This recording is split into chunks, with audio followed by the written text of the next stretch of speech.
we are going to sew on the back panels to this pillow. When you do this design, it has 3 separate pieces that all need to be sewn together. As you can see, I've already sewn one on there. So this one's going to look a little bit different. But the first thing that I do, when you get to the end of one of the panel pieces, you are not going to cut off your yarn. We're just going to leave it the way that it is. It's just one less end to tie in. I want to make sure that both pieces are sewed on here evenly. So I counted the number of diamonds that I had to make sure that they're both getting sewn in at the same point. And when you sew it, you're going to want to sew it inside out so that this seam stays on the inside of the pillowcase. So I've got a needle going through to mark that spot. Now, before I start sewing it, I'm going to use my stitch markers to kind of hold this together, and this is going to make sure that I'm sewing it together evenly all the way across and not just adding a bunch of stuff. So this is going to go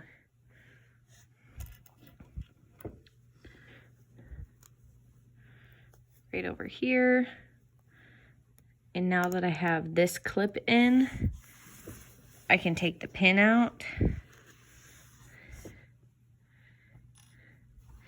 Now, when I make pillowcases, I usually give myself probably a bit too much overlap to sew them together, just because I don't want to have a very large gap in the back of the pillow, because we know that pillows are not two-dimensional, and depending on how thick your insert is, you're going to want to give yourself plenty of room. Now that I've got the pin all the way on the left and all the way on the right, I'm just going to try to stretch it out. Start by putting a pin in the middle here.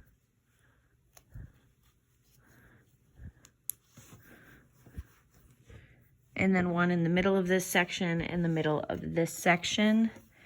Again, this is just going to help keep it straight all the way down. In this section, I'm actually gonna do 2 pins because it's pretty large.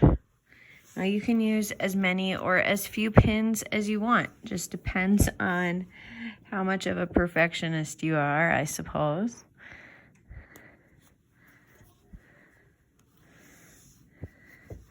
And the same thing right here. One last pin.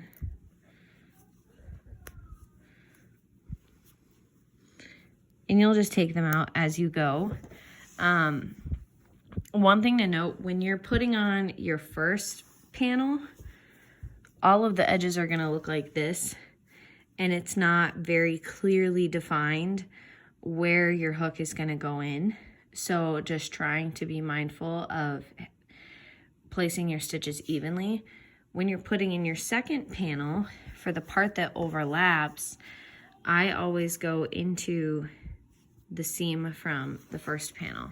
Going to do a chain 1 because I want to make sure that I can get a stitch in the very last spot here.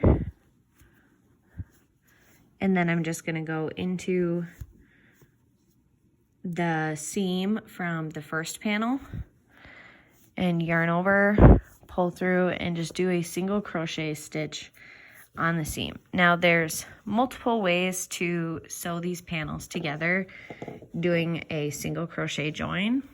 Just my favorite. If you've got another sewing technique that you like the look of better, that works too. And then you'll just want to make sure when you get to the other side that you're keeping everything lined up. So I'm going to get a few more stitches in here.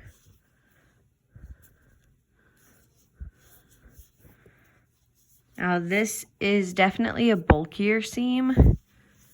It's going to use more yarn, but I just feel like it's much more secure.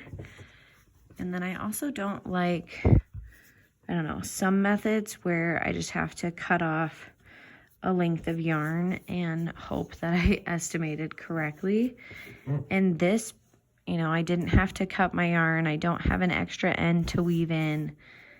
I just get to keep going. I like that a lot better.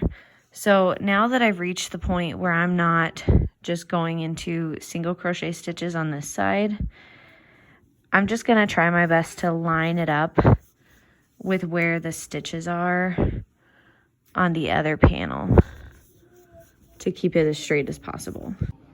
And I have made it all the way to the corner of the pillow, and so I'm going to go into the first stitch of this row. Now, the top and bottom of the pillow are the easiest parts to sew together because they both have exactly 54 stitches, and so you know exactly where you're going to be placing your stitches the whole way down. One thing, as soon as I get to a corner, I always check to make sure if there is a loose end so that I can weave that in as I go, because nobody likes weaving in ends at the end of a project. So that way when this whole thing is done, I will only have 2 ends to weave in from sewing each of the panels. So as I go through to do my single crochets, I'm just going to make sure that tail is tucked in so that we are hiding it as we go. Okay, I've reached the end of the second panel. So what I'm going to do now is cut off my yarn. We're going to leave about 4 to 6 inches of a tail and fasten off. And to fasten off, all you do is yarn over and pull it through all the way. Tug it, make it sure that it is nice and tight. And then we are going to weave in this tail. So you're going to need a sewing needle. And I like to use a needle threader because personally it's just way faster.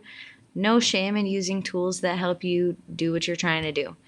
So I've got my needle threader and my sewing needle. I'm going to pull the yarn through. And when you're sewing in your ends, you're going to go kind of in an S shape. And we're going to do we're going to put it in 3 times. So the first time you'll see I'm going to be putting in my hook from the left and going to the right. I'm going to go through several stitches and pull the yarn all the way through. Now before I go in again, I'm going to skip the very last stitch that I had gone through and then weave from right to left. And then the third time across, again skipping the last stitch that I was just in, I'm going to go from left to right. The important thing to remember is that you're skipping a stitch every time and that you are moving up in an S. So I'm not just going back and forth in the exact same spot. And loose ends, or the idea of my project coming undone, makes me very anxious. So I always go in again, and it's hard to see right here, but I'm going in and I'm just using my hook to pull the yarn through so that I can tie it in a knot. It's not any special kind of knot. This is my fantastic videography skills right here. But I just tie 2 knots just to make it a little extra secure and then cut it off pretty close to the knot. And that's all that you're left with. Now, when we sewed this pillowcase together, it was sewed together inside out. So at this point, you can flip it back right side out. And then you'll also want to grab your pillow insert to go in at this point. So I'm just struggling to flip it inside out.